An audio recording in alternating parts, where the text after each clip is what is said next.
Welcome back to Infidelity Tales Lab. We're incredibly grateful for your support. Before we begin today's tale, tell us, which city or country are you joining us from? We love connecting with our global audience. Now let's dive into today's story. Thomas Harrison's boots crunched on scattered gravel as he strode across the construction site of his latest project, a luxury apartment complex that would soon dominate the Boston skyline. His muscular frame, hardened from years of hands-on work, commanded attention as he moved through the organized chaos of machinery and workers. "Morning, boss," called out Mike from the crane. Thomas acknowledged him with a sharp nod, his steel-gray eyes already scanning the day's progress. Every worker knew that nod. It meant Thomas had registered their presence and would remember every detail of their work. "Rodriguez." Thomas's voice cut through the construction noise. "That foundation support doesn't match the specifications." He pointed to a recently installed beam, his fingers steady and accusatory. The foreman rushed over, papers clutched in his hand. "But sir," the supplier said. "I don't care what they said," Thomas interrupted, his voice low but carrying the weight of absolute authority. "Get it replaced. Now." "I built this company from nothing to 50 million by never accepting second best. You know my standards?" Rodriguez nodded quickly, already reaching for his radio. In 15 years of building Harrison Construction, Thomas had never compromised on quality. It was this ruthless attention to detail that had earned him his reputation and his fortune. His phone buzzed. Peter Walsh, his old Marines buddy turned police detective, was calling. Thomas smiled slightly. Peter had been there from the beginning, helping secure those crucial first contracts when others wouldn't take a chance on a former Marine with nothing but determination and expertise. "Pete," Thomas answered, moving away from the noise. "What's the security report?" "Clean as usual, Tom. But listen, something's been bothering me about the Madison Avenue project. Mind if I stop by later?" Thomas checked his watch, solid gold. A reminder of his first $1 million contract. "Make it lunch. That diner on 4th. He ended the call just as Tim O'Connor, his equipment manager, approached. Tim's expression was troubled, his usual easygoing demeanor replaced by something more serious. "Mr. Harrison, got a minute? There's something you should see." They moved to the site office, a simple but organized space that reflected Thomas's practical nature. Tim pulled up security footage on his tablet. "This is from last Tuesday, 2 a.m. The video showed an unmarked van entering the Brookline site. And here's Thursday, different site, same time frame. Another van, similar pattern. They're using valid access codes, sir." Thomas's jaw tightened. "How many sites?" "For so far. Always late night, always with proper codes." Thomas stood, his presence filling the small office. "Review every access log for the past 3 months. Cross-reference with our supplier deliveries. I want to know every vehicle that's entered our sites after hours." "Yes, sir. There's one more thing." Tim hesitated. "The security system shows the codes being entered manually, not by key cards. Someone's giving out our codes." Thomas's expression hardened. He'd built his empire through trust and personal oversight, knowing every worker, checking every contract, visiting every site. The idea of someone betraying that trust awakened something dark in his eyes. "Keep this between us for now.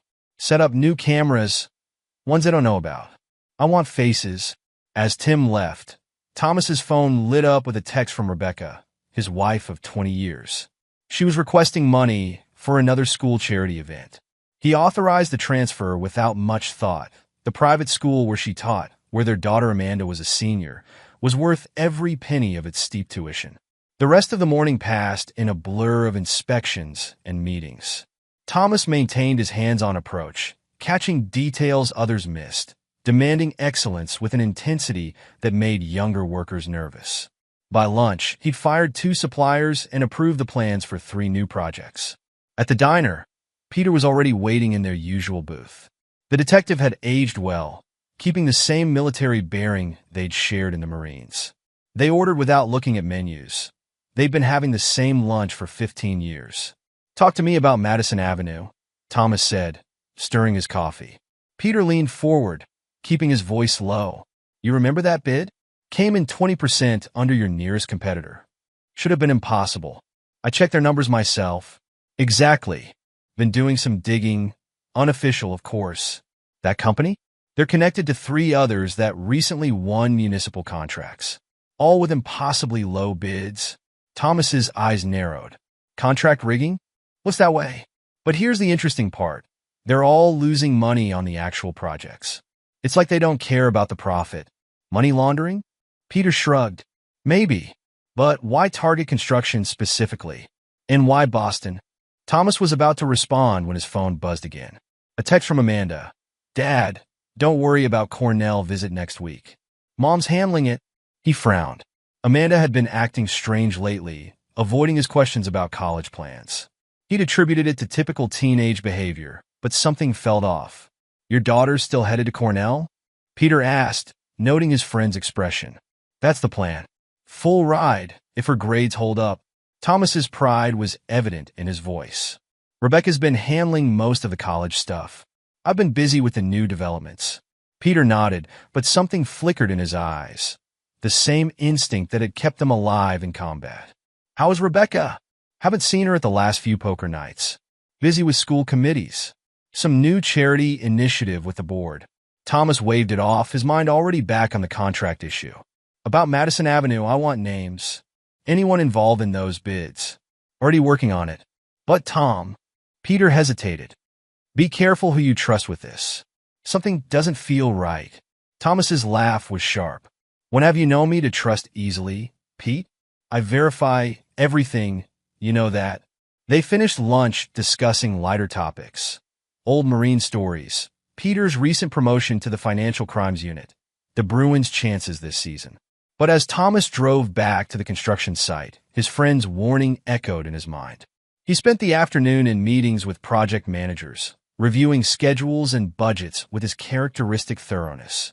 Every decision, every signature carried the weight of his personal guarantee. Harrison Construction's reputation was built on his word, and Thomas Harrison's word was iron. Later, reviewing security footage in his office, he noticed a pattern in the after-hours visits. They coincided with school board meetings. The same nights Rebecca came home late from her committee work. He filed this information away, his Marine training kicking in. Gather intelligence first. Act only when you have all the facts. His phone buzzed one last time, Rebecca again. Don't wait up. Late meeting with James about the fundraiser. Thomas set the phone down slowly. James Cooper, the wealthy school board member. Something about that name had been nagging at him lately, but he couldn't place why. He closed the security footage and pulled up the Madison Avenue contract records. Time to do what he did best. Verify everything personally. Trust no one's word but his own.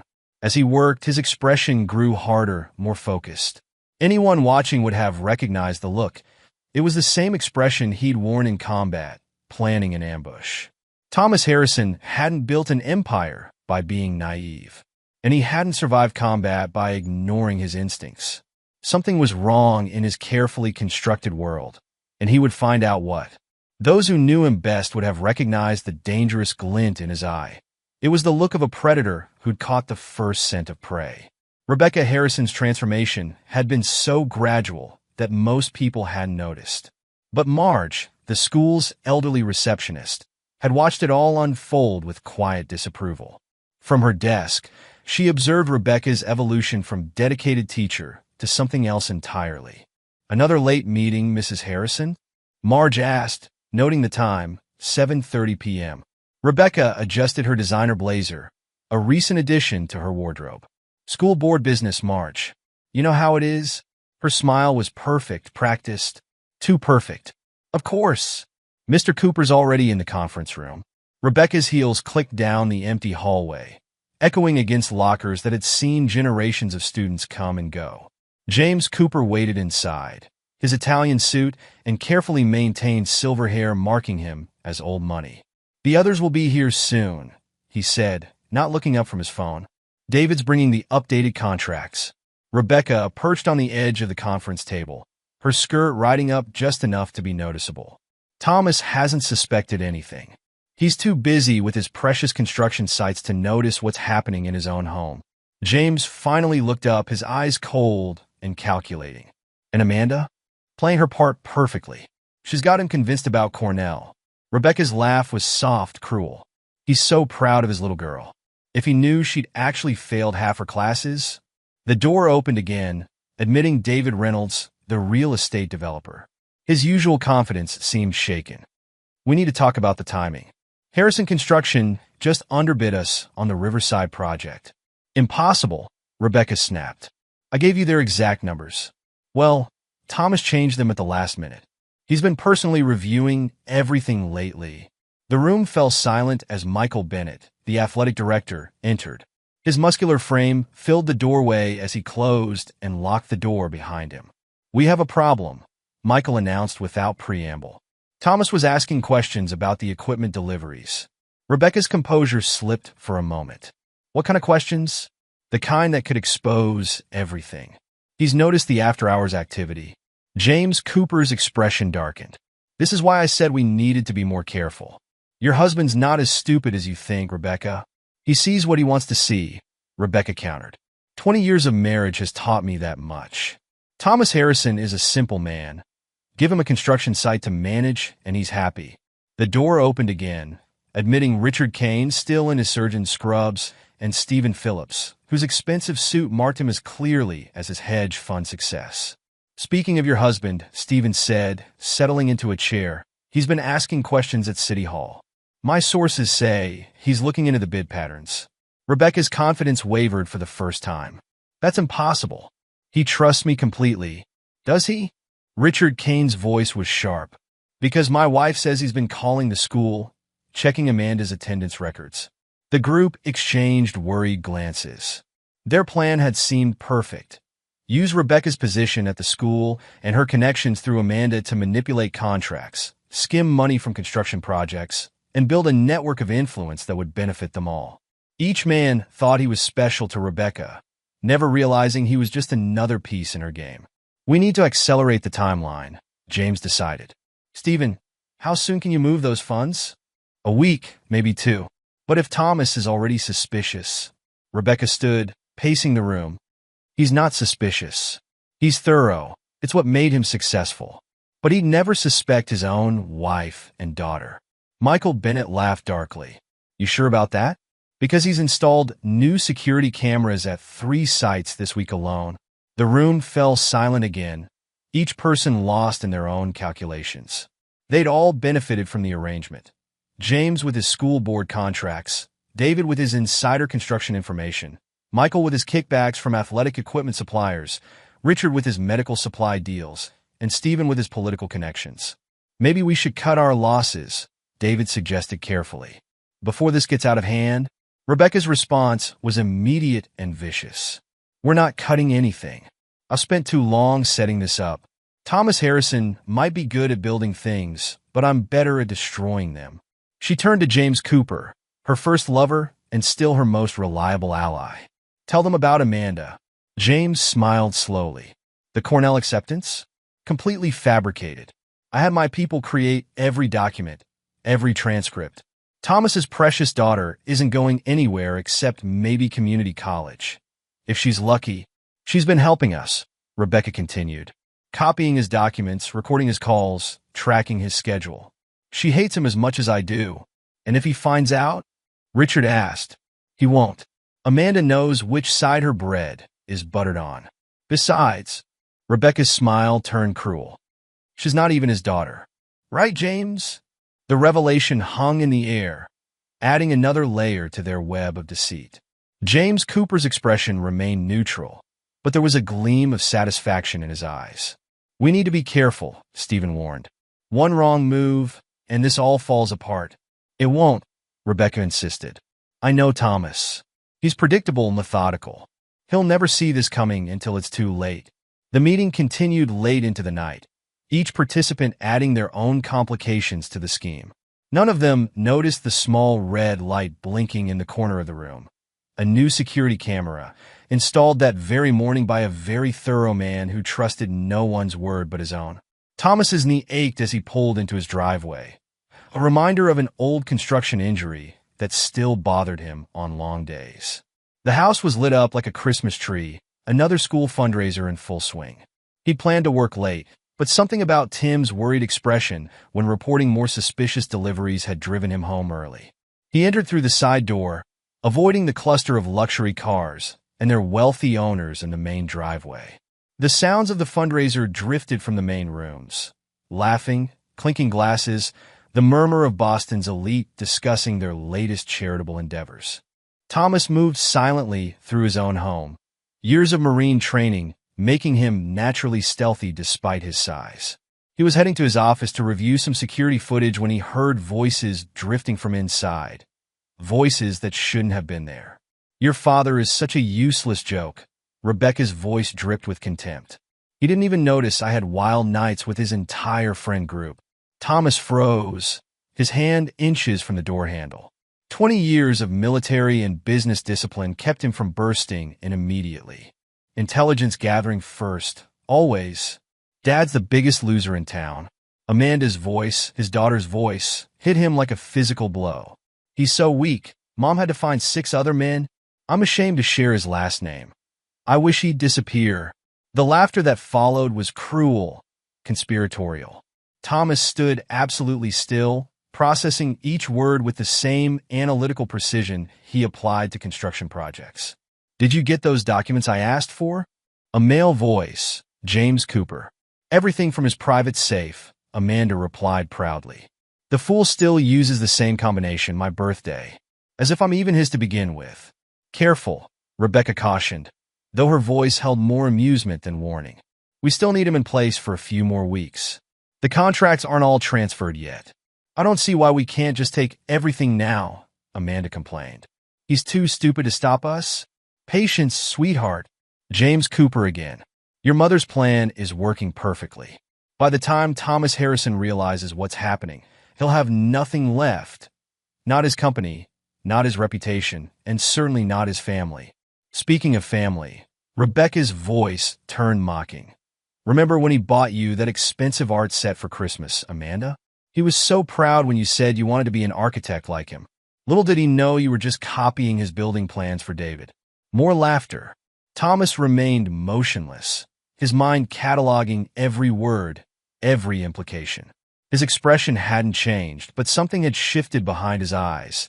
Something cold and calculating that would have made these plotters very nervous if they could have seen it. "The best part," Amanda continued, "is how he keeps bragging about Cornell.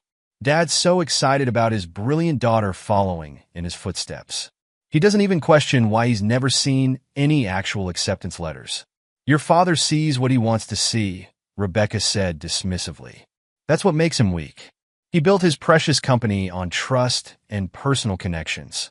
Fool doesn't realize that trust is just another word for vulnerability." "When do we tell him?" Amanda asked, eager cruelty in her voice. "I want to see his face when he realizes everything was a lie. His perfect wife, his loving daughter, his trusted friends, all working together to destroy him." "Soon," James promised. "Once the last contracts are transferred and the offshore accounts are set up. A few more weeks at most. I've got his entire schedule mapped out," Amanda said proudly. "Every meeting, every site visit. I know exactly where he'll be and when. David and Michael use it to coordinate the late-night deliveries." Rebecca's voice turned thoughtful. "He's been asking questions about those deliveries." Tim reported. "Tim's an idiot," James interrupted. "He's loyal to Thomas, but he's not smart enough to piece anything together. Besides, all the documentation is perfect, thanks to our friends in the permit office. And the school board's fully behind us?" Amanda asked. "Naturally. Your mother's been very persuasive with key members." James's tone carried a suggestive edge that made Amanda giggle. "Between Richard's medical supply contracts and Stephen's political connections, we've got everything covered." Thomas listened as they discussed more details. The fake Cornell acceptance, the forged transcripts, the manipulated construction bids. Each revelation was another piece of intelligence, carefully filed away in his tactical assessment of the situation. "We should get back to the party," Rebecca finally said. "People will notice we're missing." "One last thing," James added. "The new security cameras Thomas installed, Michael's taking care of them tonight. Should look like routine equipment failure." Their footsteps moved toward the door. Thomas melted back into the shadows of the hallway, his movement silent and practiced. He watched as they emerged, his wife, his daughter, and James Cooper, all laughing together like conspirators in a private joke, which he now knew they were. Thomas waited until they'd rejoined the party before entering his office. Everything looked untouched, but as trained eye spotted the slight disarray in his desk drawers, amateur work sloppy. He opened his safe, already knowing what he'd find. The documents were there, but slightly out of order. Amanda had been careless, overconfident. He sat at his desk, expression unchanging as he powered up his laptop. The security footage from his home office would have captured everything. He'd installed those cameras weeks ago, when his instincts first started firing warnings. A text lit up his phone. Peter Walsh asking about meeting tomorrow to discuss the Madison Avenue situation. Thomas typed a brief response, his mind already mapping out the steps ahead. In combat, the most dangerous moment was right after discovering an ambush. The key was to let the enemy think their trap was still secret while you planned your counterattack. The party continued downstairs, the sounds of Boston's elite mixing with the laughter of his betrayers. Thomas began to work, his movements precise and methodical. First, he accessed the construction site security logs, cross-referencing them with Amanda's school schedule. Then he pulled up the bank records for the school's charitable foundation, where Rebecca had been so active lately. By midnight, the party had wound down. He heard Rebecca's exaggerated laugh as she said goodbye to the last guests, playing her role as the perfect hostess. Amanda's voice drifted up, making plans for the weekend with her mother's social circle. Thomas continued working, his expression never changing. To an observer, he might have looked like any businessman catching up on late-night paperwork. But behind his eyes, something else was happening. Something cold and calculated and absolutely ruthless. The Thomas Harrison that his enemies thought they knew. The trusting, methodical builder who valued loyalty and personal connections was only half the story. They'd forgotten, or never known, about the other Thomas Harrison. The Marine who'd survived ambushes and planned counterattacks. The man who'd built an empire by anticipating and crushing his competition. They thought him weak because he valued trust. They were about to learn that a man who values trust is the most dangerous enemy when that trust is betrayed. He worked through the night, gathering intelligence, connecting dots, laying the groundwork for what would come next. In his mind, Rebecca's mocking words played on repeat. Trust is just another word for vulnerability. She was wrong. Trust, like any tool, could be a weapon in the right hands. And Thomas Harrison had spent a lifetime learning how to use every tool at his disposal. The first light of dawn was creeping over Boston when he finally closed his laptop. In a few hours, Rebecca would wake up and continue her schemes. Amanda would go to school and spy for her conspirators. The corrupt board members and false friends would go about their business, thinking their plan was still secret. Let them think that for now. Thomas Harrison had built his empire by being patient, thorough, and absolutely merciless when crossed. Now he would show them exactly why crossing him was the last mistake they'd ever make. He stood, his bad knee protesting the long night, and looked out over the city he'd helped build. Somewhere out there, his enemies were sleeping peacefully, dreaming of their triumph. They had no idea they'd just woken a dragon. Thomas Harrison's office phone rang at exactly 7 a.m. Peter Walsh's voice came through, terse and professional. "I've assembled the team you requested. We meet in 1 hour. Location?" Thomas kept his voice neutral, aware that his office might be compromised. "That old warehouse where we planned the Madison Avenue project. The one with the broken security cameras." Thomas smiled grimly at the code. Their old Marine safe house, now converted to a private meeting space. "Copy that." The warehouse sat in an industrial district, its exterior deliberately shabby. Thomas pulled his Range Rover alongside Peter's unmarked police car. 2 other vehicles were already parked inside, a modest sedan and a black SUV with tinted windows. Inside, Peter had assembled exactly who Thomas needed. Maria Ramirez, the forensic accountant who'd helped uncover contractor fraud on previous projects, stood examining financial documents spread across a makeshift table. Brian Foster, a private investigator known for his discretion and ruthless efficiency, leaned against a wall, his tablet displaying surveillance footage. "Let's begin," Thomas commanded, his voice carrying the same authority that had built a construction empire. Everything said here stays here. Anyone who breaks that rule will wish they'd never heard the name Harrison. Maria spoke first, her fingers dancing across her laptop keyboard. I've been analyzing the school's renovation contracts. The numbers don't add up. Look at these change orders. She turned the screen, showing a complex web of financial transactions. They're laundering money through construction projects, using inflated costs and fake supply orders. How much? Thomas's question cut through the air. Millions. They're skimming about 20% off each project. But here's the clever part. They're hiding it in plain sight by spreading it across multiple accounts and legitimate-looking expenses. Brian Foster stepped forward, his movements precise and controlled. I've been tracking their meetings. Your wife meets James Cooper every Tuesday and Thursday, allegedly for school board business. He played a video showing Rebecca entering an upscale hotel. She has a regular rotation, different man each day of the week. Thomas watched the footage without expression, his mind cataloging every detail. Peter, the detective pulled out a thick file. The corruption goes deeper than we thought. Those city contracts you were suspicious about? They're all connected to your wife's lovers. James Cooper's been manipulating school board funds. David Reynolds is using insider information to rig bids. And Stephen Phillips is laundering money through fake charitable donations. Show me everything, Thomas demanded. For the next 3 hours, they pieced together the betrayal. Maria's financial analysis revealed a complex web of kickbacks and fraudulent contracts. Brian's surveillance documented the extent of Rebecca's infidelity and the conspiracy's meetings. Peter's police contacts provided evidence of broader corruption involving city officials and contract manipulation.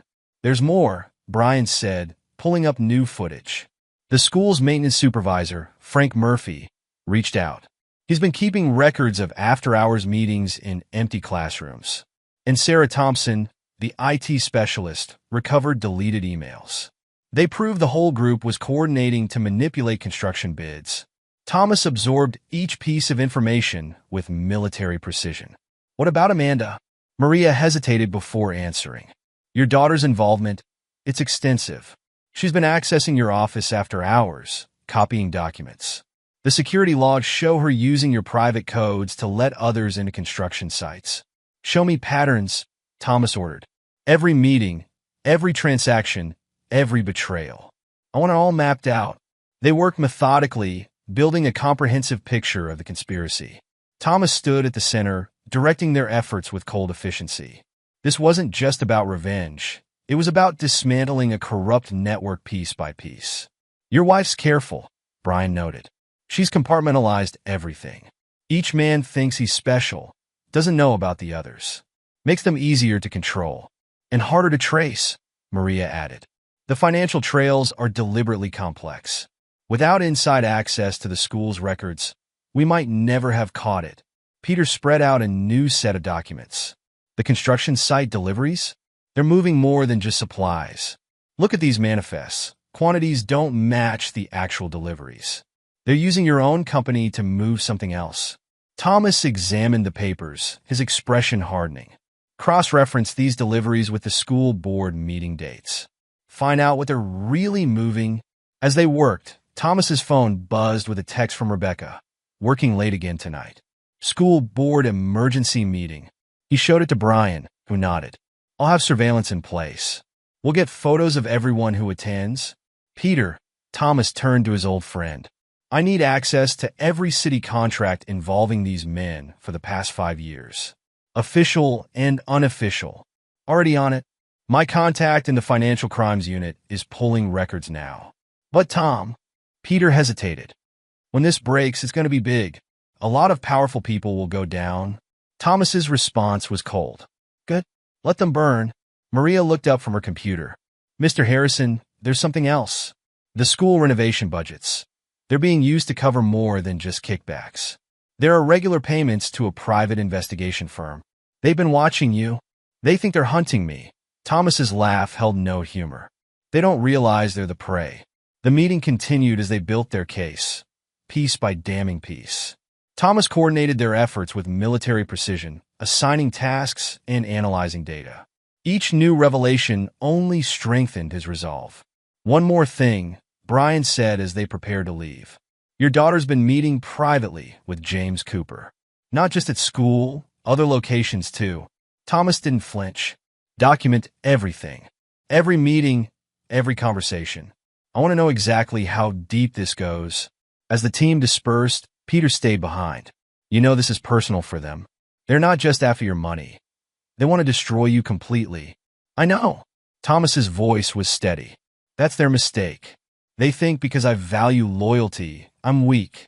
They're about to learn the difference between a man who values trust and a man who's afraid to lose it." The evidence was mounting, each piece fitting into a larger puzzle of betrayal. Thomas Harrison, the man who'd built an empire on personal oversight and trust, was now using those same skills to dismantle the conspiracy that had tried to destroy him. The school hallways were empty as Lauren Davidson, the principal, hurried toward her office.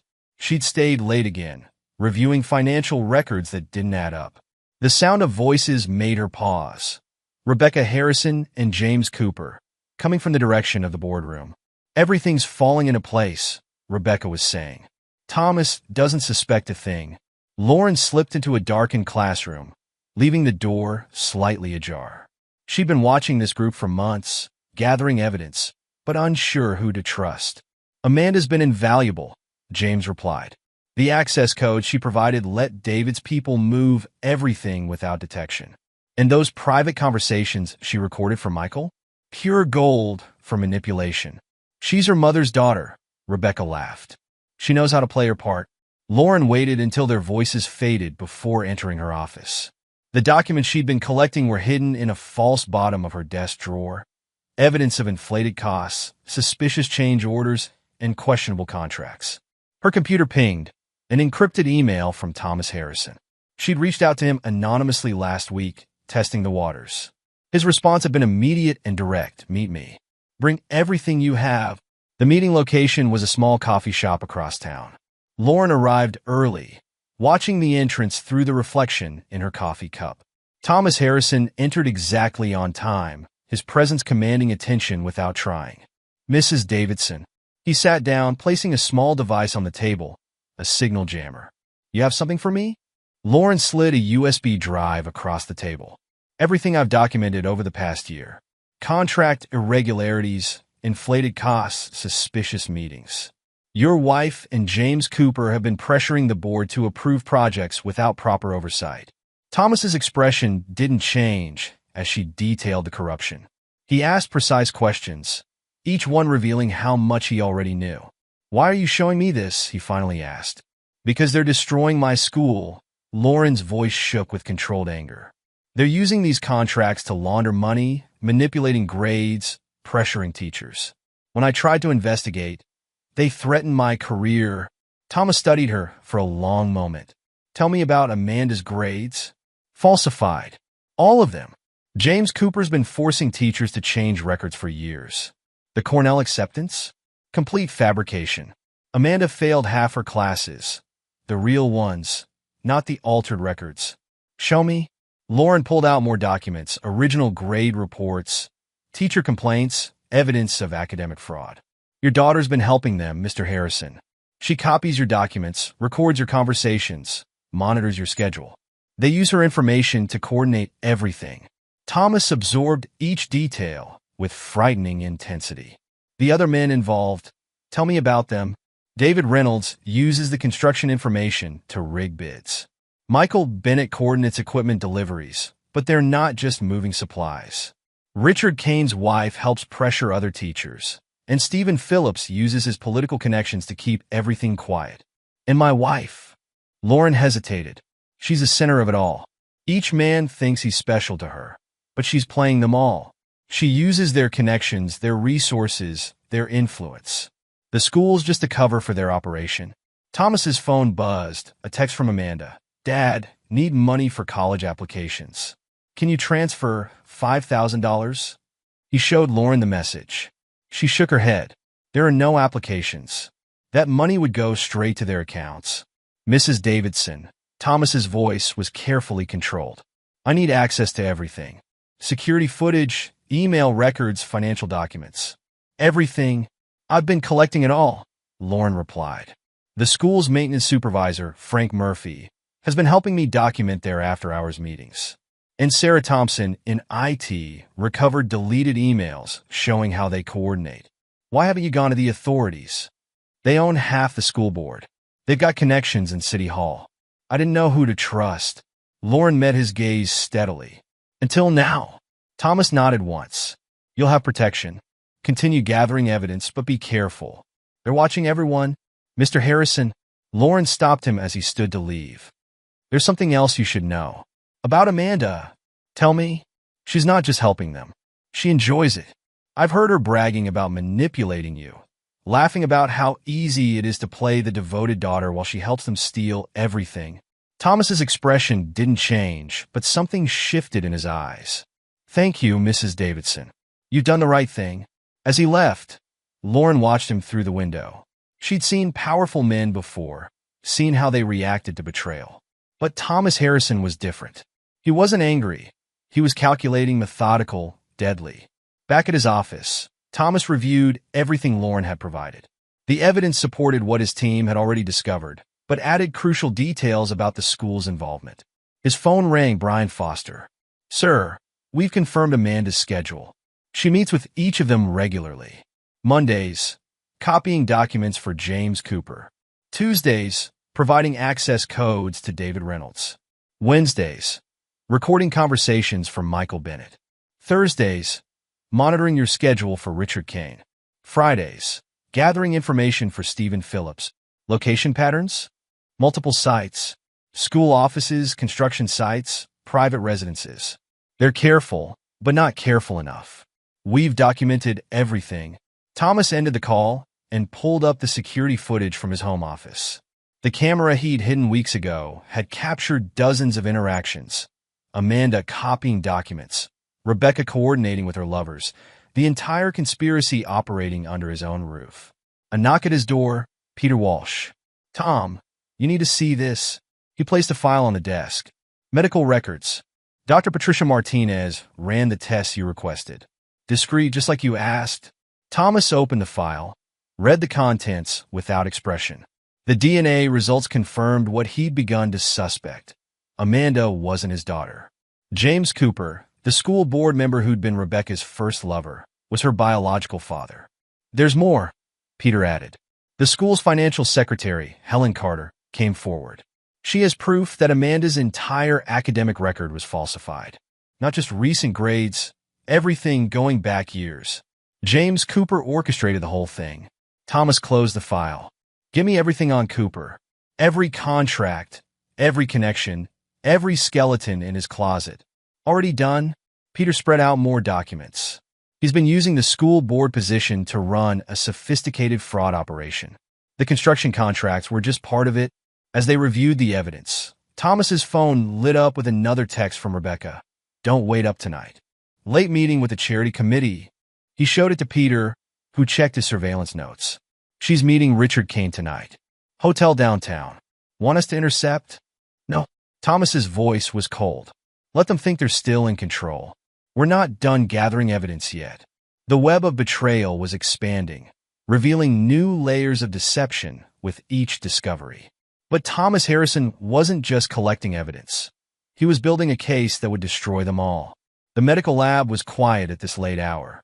Dr. Patricia Martinez, a forensic specialist recommended by Peter, had agreed to meet Thomas after hours.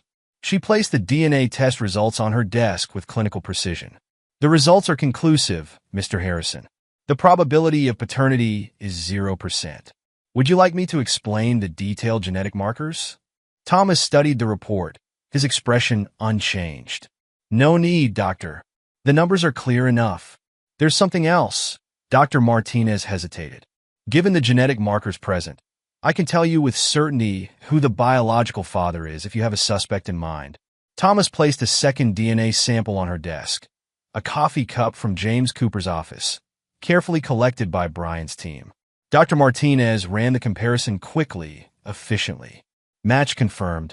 James Cooper is the biological father, Probability 99.99%. Thomas absorbed this final confirmation without visible reaction. The truth he'd suspected, now proven in cold scientific fact. 18 years of lies, quantified in percentages and genetic markers. His phone buzzed. Helen Carter, the school's financial secretary, requesting an urgent meeting. He'd been expecting this call. The coffee shop was different from where he'd met Lauren Davidson, but the setup was the same. Signal jammer on the table, security in place, Brian's team watching the perimeter. Helen Carter was nervous, but determined. She placed a thick folder on the table. Everything you need to know about Amanda's academic record. Or should I say, the fiction they created? Thomas opened the folder. Years of falsified grades, forged teacher evaluations, manipulated test scores. The deception was comprehensive, professional. James Cooper orchestrated all of it, Helen explained. He has a whole system in place. They alter grades, forge recommendations, create fake achievements. Amanda's Cornell acceptance? Complete fabrication. She failed most of her real classes. Show me the original records. Helen pulled out more documents, the true grades, the real evaluations, the actual test scores. She's barely maintaining AD average. The teachers who wouldn't cooperate with grade changes were pressured to leave or threatened into silence. Who else was involved? The entire administrative network. Rebecca coordinated with the teachers. James handled the paperwork. Michael Bennett covered the athletic records. They even created fake extracurricular activities. Thomas compared the real and falsified documents. How long? From the beginning. They started altering her records in elementary school. James Cooper's been planning this for years. The pieces clicked into place. The long game they'd been playing, using his daughter as a tool to infiltrate his life and business. His phone lit up with surveillance alerts from Brian's team. Rebecca entering a hotel with Richard Kane. Amanda meeting James Cooper in a private office. David Reynolds accessing a construction site after hours. Michael Bennett coordinating another late-night delivery. Stephen Phillips making calls to political contacts. Each betrayal documented, time-stamped, recorded for evidence. Mr. Harrison, Helen's voice was quiet. There's something else you should know. Amanda, she's proud of it. She brags to other students about how she's helping them destroy you. She calls it her greatest achievement. Thomas's expression remained neutral, but his eyes turned arctic. Thank you, Mrs. Carter. You've been very helpful. Back in his office, Thomas reviewed everything they'd uncovered. The evidence was overwhelming. DNA proof that Amanda wasn't his daughter. Comprehensive academic fraud spanning years. Financial crimes through construction contracts. Evidence of systematic betrayal by family and associates. A network of corruption centered around the school. Peter Walsh arrived with the final pieces of surveillance. We've mapped out their entire operation, Tom. Every meeting, every transaction, every player involved. Thomas spread the evidence across his desk, each piece fitting into a larger puzzle of betrayal. The security footage showed Amanda accessing his office late at night, copying sensitive documents. Financial records revealed the complex web of kickbacks and fraudulent contracts. Email transcripts proved the coordination between Rebecca's lovers. They thought they were clever, Peter noted, watching his friend analyze the evidence. Compartmentalizing information, using the school as cover, manipulating your trust and family. Thomas's phone buzzed with another text from Amanda. Dad, can we talk about Cornell? I need to discuss the financial arrangements. He showed the message to Peter, who shook his head. More manipulation. They're still trying to extract money for their schemes. Let them think it's working, Thomas replied, his voice carrying the cold precision of a tactical assessment. They believe their plan is foolproof because they're watching me. They don't realize I've been watching them. Maria Ramirez entered with fresh financial analysis. The money trail is clear now. They've been laundering funds through school renovation projects, athletic equipment purchases, charitable donations, construction contracts, private tutoring programs. Brian Foster added his latest surveillance report. We've documented every meeting location, every participant, every exchange of information. The school's security footage from Frank Murphy confirms everything. Thomas studied the complete picture they'd assembled. The betrayal was total, the deception absolute. His wife, his daughter, his business associates, all part of a calculated plan to destroy everything he'd built. Sir, Brian hesitated. There's one more thing. We found this in Amanda's private email account. He handed over a printed conversation between Amanda and James Cooper. The exchange revealed the true depth of their contempt. Amanda actually believes I'm going to Cornell. Dad's so desperate to believe his little girl is special. It's pathetic. Cooper, you've done well, princess. Just keep playing the devoted daughter a little longer. Soon you won't have to pretend anymore. Amanda, I can't wait. Living in this house, pretending to respect him. It makes me sick. At least Mom found better men to spend time with. Thomas read the exchange without changing expression. The final proof that the daughter he'd raised, the family he'd provided for, the trust he'd extended, all of it had been a calculated deception. What's our next move? Peter asked, watching his friend carefully. Thomas gathered the evidence, the DNA results, the academic records, the financial documents, the surveillance photos, the email transcripts. Each piece represented a different facet of betrayal. Each document a nail in the coffin of his old life. Now, Thomas said, his voice carrying the same authority that had built his empire, we prepare for their destruction. He turned to his team, each member waiting for instructions. The evidence was gathered, the truth exposed. The investigation phase was complete. What would follow would change lives, destroy careers, and dismantle a corrupt network that had dared to betray Thomas Harrison. But those consequences belonged to the next act of this story. For now, Thomas surveyed the arsenal of evidence they'd assembled, each piece methodically gathered, each fact verified, each betrayal documented. The trap was set, the prey was confident, and the hunter was ready. The truth had been written in blood, his blood, used by his supposed family to authenticate their lies. Now it would be used to fuel their destruction, but that would be another chapter in this tale of revenge. The conference room in Harrison Construction's main office hummed with focused energy as Thomas Harrison orchestrated the final phase of his response. Maria Ramirez sat surrounded by stacks of financial documents, each one a weapon in their arsenal. The audit trails are complete, Maria reported, her fingers moving across her keyboard with precision. I've mapped every fraudulent transaction. School renovation contracts inflated by 40%. Equipment purchases with phantom deliveries. Charitable donations rerouted to private accounts. Construction kickbacks disguised as consulting fees. Hidden payments to shell companies. Thomas examined the financial web she'd uncovered. Show me the money laundering pattern. Maria pulled up a complex diagram. They used the school's charitable foundation as a front. Donations went in clean, came out dirty through. Fake construction projects. Inflated supply orders. Non-existent educational programs. Consulting contracts for services never rendered. Peter Walsh entered, carrying thick legal files. The criminal cases are ready. We got them on? Multiple counts of bid rigging. Document forgery across state lines. Educational fraud. Misappropriation of public funds. Wire fraud. Conspiracy charges. Evidence chain? Thomas demanded. Rock solid. Every document authenticated. Every witness statement notarized. Every financial record verified. The FBI's Financial Crimes Unit is standing by. Lauren Davidson arrived next, bringing her own collection of evidence. The teachers are ready to testify.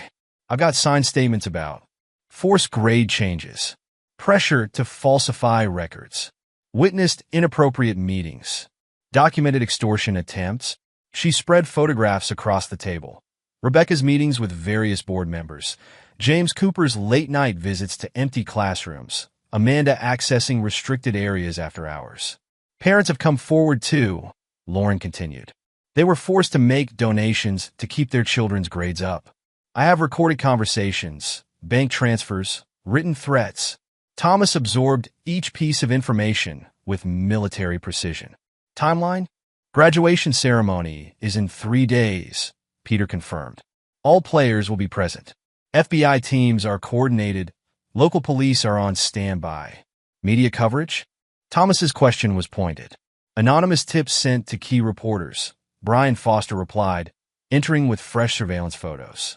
They'll be there to document everything. No warning to the targets. Thomas pulled up the school's graduation program on a large screen. Walk me through positions. Peter indicated various points on the diagram. FBI teams here, here, and here. Local police units on all exits. Media will have clear sight lines from these positions. Every target's movement is mapped. Security? Thomas demanded. Their private security teams are compromised, Brian reported. We've got their routes, schedules, and contingency plans. They won't interfere. Maria looked up from her computer. Final financial transfers are tracked.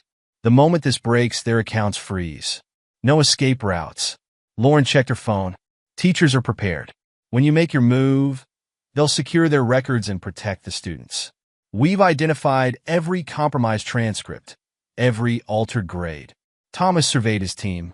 Each person represented a different aspect of the justice about to be served. Maria with her forensic financial evidence. Peter with his legal framework. Lauren with her institutional documentation. Brian with his surveillance network. Walk through, Thomas commanded. Every step. They spent hours reviewing the plan. Each movement was calculated, each response anticipated. Thomas's military training showed in the precision of the coordination. Sir, Brian interrupted. Live feed from the school.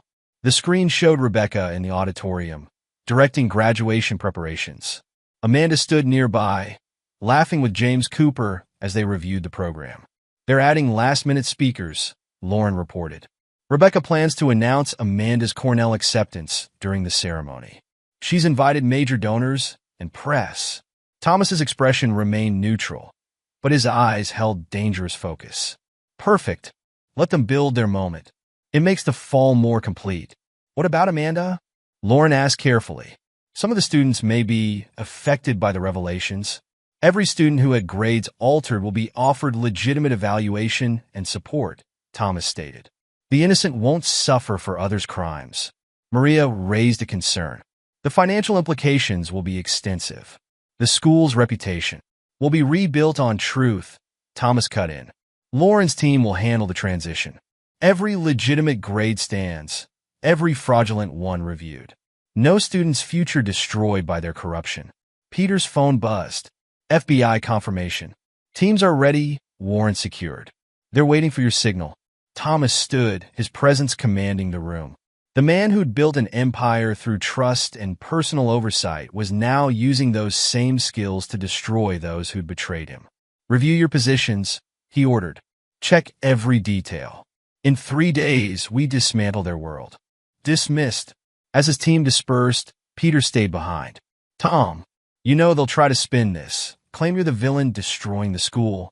Thomas's laugh held no humor. Let them try. The evidence speaks for itself. I'm not destroying the school. I'm excising a cancer. And Rebecca? Amanda? They made their choices. Thomas's voice was implacable. Now they faced the consequences.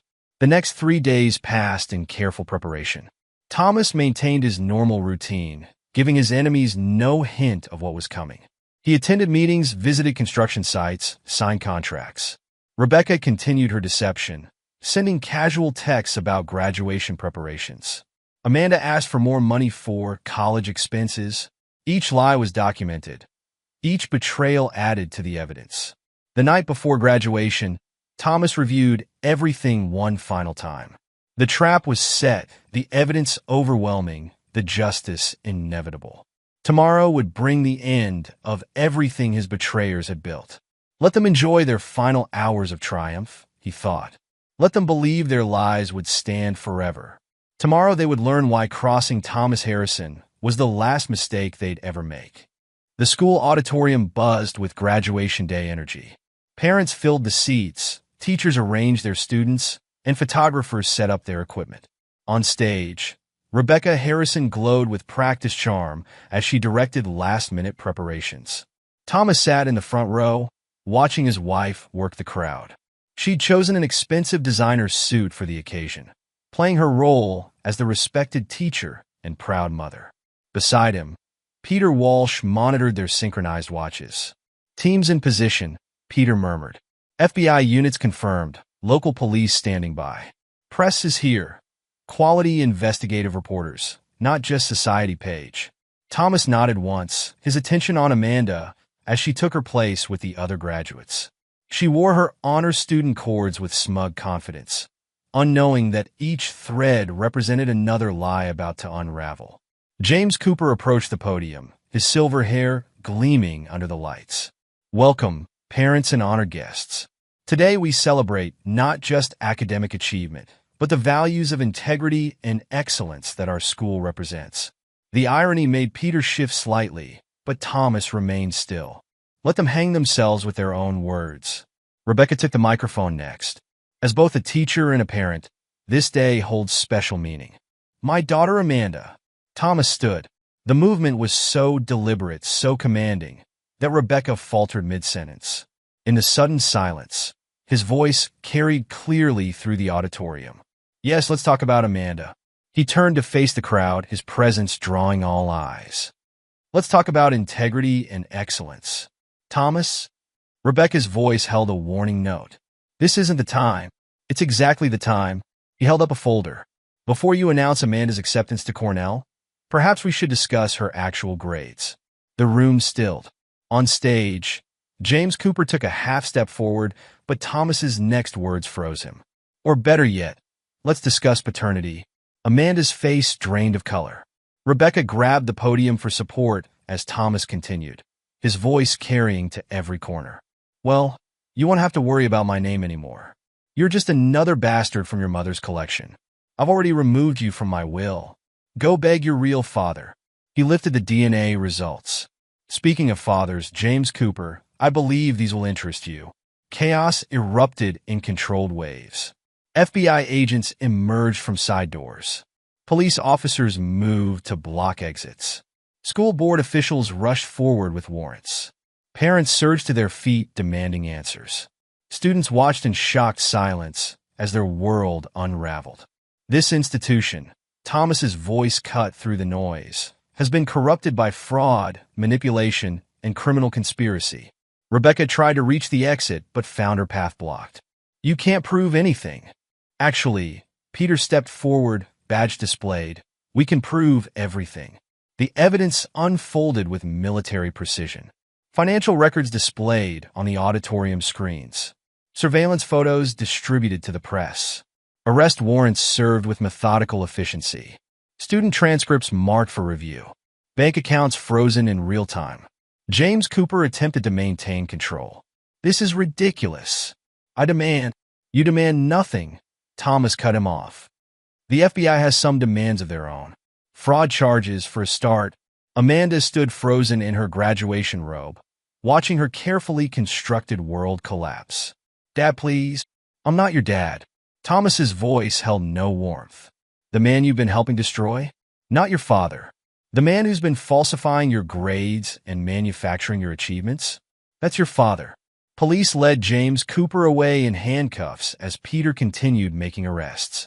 Richard Kane, surgical privileges already suspended. Michael Bennett, stripped of his educational credentials. David Reynolds, development licenses revoked. Stephen Phillips, political career ending in real time. Parents demanded answers about their children's records. Teachers came forward with evidence of coercion. Students learned their transcripts would require review. Through it all, Thomas Harrison stood unmoved, watching justice unfold with the same precision he'd once used to build his empire. Rebecca made one last attempt. You're destroying everything. Think about what? Thomas's questions silenced the room. About the family that betrayed me? The wife who mocked me? The daughter who helped steal from me? The friends who conspired against me? He turned to address the crowd. Every legitimate grade will stand. Every honest student will be protected. This institution will be cleansed of corruption and rebuilt on truth. The media captured everything. FBI agents leading away prominent community members. School officials securing records. Parents demanding accountability. Students learning the truth about their education. Thomas watched as his carefully orchestrated justice played out. The trap had sprung perfectly, each betrayer caught in their own web of lies. 1 year later, Thomas Harrison stood in his office at Harrison Construction, reviewing the final reports of his company's most successful quarter yet. The wall behind him displayed framed newspaper headlines. School corruption ring exposed. Construction fraud scheme dismantled. Education reform following scandal. Harrison leads industry in transparency. Maria Ramirez entered, carrying fresh audit reports. She'd parlayed her role in exposing the corruption into a thriving forensic accounting firm, now handling oversight for multiple educational institutions. The last appeals were denied, she reported. Final sentencing complete. Rebecca, multiple fraud charges, significant prison time. James Cooper, education fraud conviction, maximum sentence. David Reynolds, all development licenses permanently revoked. Michael Bennett, banned from educational field for life. Richard Kane, medical license suspended indefinitely. Stephen Phillips, political career destroyed, facing additional charges. Thomas nodded, examining the documents. The legal consequences had been comprehensive, destroying not just careers but entire corrupt networks. Lauren Davidson, now superintendent, arrived for their regular meeting. Under her leadership, the school had undergone complete restructuring. New administrative protocols, transparent grading systems, independent oversight committees, enhanced security measures. The last affected transcripts have been reviewed, she reported. Every student received fair evaluation. Those who needed support got it. Those who earned their grades kept them. Peter Walsh joined them, his promotion to department chief reflecting his role in breaking the case. The ripple effects continue. 3 other schools discovered similar schemes. They're implementing your oversight protocols now. Thomas studied the city skyline his company had helped build. Harrison Construction had emerged stronger, its reputation for integrity enhanced by his role as whistleblower. The legitimate partnerships? He inquired. Strengthened, Maria confirmed. Your transparency initiatives are becoming industry standard. The new contracts are all verified, Thomas completed. Personally, he opened his safe, removing 2 items: the DNA test results and a photo from Amanda's first day of school. They represented different kinds of truth, one scientific, one emotional. Both had been tools of justice. The lessons were clear. Trust must be earned. Loyalty must be verified. Justice, while patient, is inevitable. Thomas Harrison had rebuilt his empire on those principles, stronger and more secure than before. The betrayers who thought him weak had learned too late. Valuing trust doesn't make a man weak. It makes his revenge more complete when that trust is betrayed. The photo and DNA results went back in the safe. They were reminders now, nothing more. The man who'd trusted family and friends had been replaced by one who verified everything, trusted nothing to chance. His empire stood stronger than ever, built on the ruins of those who tried to destroy it. In the end, Thomas Harrison had proved that true strength lies not in avoiding betrayal, but in how you make the betrayers pay. Epilogue: a decade of consequences. 10 years had transformed the Boston skyline, and Harrison Construction's new headquarters dominated the view. The building represented everything Thomas Harrison had rebuilt: stronger, more secure, and utterly impregnable to betrayal. At 65, Thomas hadn't softened. His hair had grayed, but his presence still commanded instant respect as he reviewed quarterly reports with Maria Ramirez's forensic accounting team. Harrison Construction had grown from a $50 million company to a $2 billion empire, specializing in government contracts and institutional oversight. The latest audit protocols are being implemented nationwide, Maria reported, her own firm now the gold standard in educational financial oversight. 12 more schools adopted our transparency system last quarter. Thomas studied the numbers with the same precision that had exposed his betrayers a decade ago. Show me the verification matrices. The morning's reports painted a clear picture of how far-reaching his revenge had become. Rebecca Harrison remained in federal prison, serving year 10 of her 20-year sentence for fraud, conspiracy, and embezzlement. Her attempts at early release had been systematically blocked by evidence of additional schemes discovered during her incarceration. The woman who once mocked her husband's trust now spent her days in an 8x10 cell, her designer suits replaced by prison gray. She tried writing another appeal letter, Peter Walsh mentioned, entering the office. Now the FBI's regional director of financial crimes, he kept close tabs on all the players from a decade ago. Claims she's found God, wants redemption. Thomas's laugh held no humor. Send it to the same place as the others, evidence storage. Let her redemption come from facing consequences. James Cooper had fared even worse. The DNA proof of his paternity had opened doors to decades of earlier fraud. Prosecutors found similar schemes at 3 other schools where he'd served on boards. His prison sentence had been extended multiple times as new evidence emerged. Cooper's prison interview request was denied again, Peter added, still trying to pitch his story to true crime producers. Nobody's interested in another corrupt administrator's excuses. The other conspirators had met their own forms of justice. David Reynolds, stripped of his development licenses, had tried rebuilding in another state. Thomas's network of construction industry contacts had ensured his reputation followed. The man now worked as a low-level site inspector, his dreams of real estate empire permanently shattered. Michael Bennett's ban from education had extended nationwide. The former athletic director now managed a small-town gym, his attempts to re-enter academic administration blocked at every turn by Lauren Davidson's Educational Oversight Committee. Richard Kane had lost not just his medical license, but his entire practice. His wife, who had helped pressure teachers, found herself socially ostracized. They'd moved to a small Midwest town, their Boston society connections permanently severed. Stephen Phillips's political ambitions had ended in complete disgrace. The hedge fund manager had tried running for local office in another state, only to have his past exposed by one of Maria's routine financial audits. He now worked as a junior analyst at a small firm, his dreams of political power reduced to managing office supply budgets. The real success story is the school system, Lauren Davidson observed, joining the morning briefing. As superintendent of a now expanded district, she'd transformed educational oversight.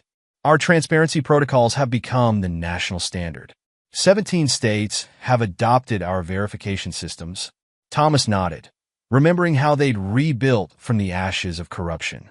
Every compromised transcript had been reviewed. Affected students received proper evaluation and support. New administrative systems prevented grade manipulation. Financial oversight protocols caught irregularities instantly. Independent committees monitored all administrative decisions. Amanda, the daughter who'd betrayed him, had faced her own decade of consequences. Without fake transcripts or corrupt support, she'd failed to maintain her fraudulent academic career. James Cooper, her biological father, had been unable to help from prison. She now worked as a data entry clerk in Nevada, her dreams of social climbing destroyed by her own exposed deceptions. She tried applying for a teaching position last month, Lauren reported. Our background check system flagged her immediately. No educational institution in the country will hire anyone connected to that scandal. The betrayers had learned too late that crossing Thomas Harrison meant not just immediate consequences, but a lifetime of closed doors. His revenge hadn't been a single act, but a systematic dismantling of their entire world. Frank Murphy, the maintenance supervisor who'd helped expose the corruption, now headed facility operations for the entire school district. Sarah Thompson, the IT specialist who'd recovered crucial emails, had parlayed her skills into a successful cybersecurity firm specializing in educational institutions. Helen Carter, the financial secretary whose evidence had proved crucial, had retired comfortably after helping implement new oversight systems. Her detailed documentation had become a case study in detecting educational fraud. The Harrison oversight model is being implemented in corporate governance now, Maria noted, pulling up new reports. 3 Fortune 500 companies adopted our verification protocols last quarter.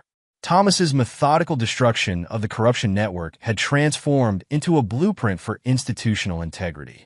The man who'd valued personal oversight had created systems that made betrayal nearly impossible.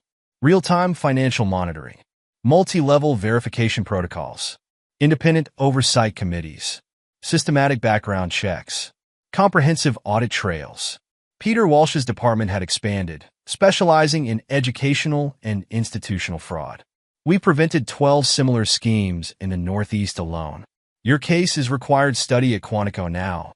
The investigation team had all prospered. Maria Ramirez's firm handled oversight for institutions nationwide. Brian Foster's private investigation agency specialized in corporate corruption. Lauren Davidson consulted for educational systems internationally. Peter Walsh headed the FBI's expanded financial crimes division. Thomas's revenge had evolved into a legacy of institutional reform. The systems he'd built to track betrayers now protected thousands from similar schemes. His phone buzzed, another appeal notice from Rebecca's lawyer. He added it to his evidence file without reading it. Let her spend another decade understanding the cost of betrayal. Sir, his assistant interrupted. The governor's office called. They want you to head the new state education oversight committee. Thomas allowed himself a small smile. His enemies had thought him weak for valuing trust and personal oversight. They never understood that these weren't weaknesses but tools, deadly effective when turned against those who betrayed them. The Boston skyline continued to evolve, each new building bearing witness to proper oversight and verification. Thomas Harrison had transformed personal vengeance into institutional reform, his revenge reaching far beyond the original betrayers. In his private office safe, he still kept two items: the DNA test results and Amanda's school photo, not as reminders of pain, but as proof that justice, properly executed, creates permanent change. The betrayers who'd once mocked his methods now served as cautionary tales. Their lives had become testimonies to a fundamental truth. Crossing Thomas Harrison didn't just destroy your present, it eliminated your future. His empire had grown beyond construction into oversight and verification systems. The man who'd trusted personally now built systems that made trust verifiable, his revenge evolving into a legacy that would outlast all of them. The afternoon sun reflected off his building's windows, each pane as impervious to corruption as the systems he'd built. Thomas Harrison's response to betrayal hadn't just destroyed his enemies, it had transformed industries. Let Rebecca contemplate that from her prison cell, he thought. Let Amanda remember it with every job application rejected. Let James Cooper consider it as his appeals failed again and again. They'd thought him weak for valuing trust. They'd never understood that a man who values trust knows exactly how to destroy those who betray it. The legacy of his revenge would far outlast the betrayers' lives. In the end, Thomas Harrison hadn't just destroyed those who betrayed him. He'd built something stronger from the ruins of their deception. His phone buzzed again, another school district adopting his oversight protocols. Another institution protected from the kind of betrayal he'd faced. Another piece of his legacy expanding. The betrayers had tried to destroy his empire. Instead, they'd helped him build a larger one, founded on the ashes of their destruction. It was, Thomas reflected, the perfect revenge, one that grew stronger with each passing year. In his safe, beside the DNA test and photo, he kept one more item, the original evidence file that had exposed their scheme. Not because he needed it anymore, but because it marked the beginning of something larger, the moment personal revenge transformed into institutional change. The sun set over Boston, his building's shadow touching the school where it had all begun. Everything had changed in the decades since his revenge, but one thing remained constant. The price of betraying Thomas Harrison was eternal, and the consequences outlived the betrayers. It was, he decided, exactly as it should be. And there you have it. Another story comes to an end. What did you think? I'd love to hear your thoughts in the comments below. If you enjoy this story, consider joining our community by subscribing. It means the world to us. For more stories like this one, check out the recommended videos on screen. And I'll see you there.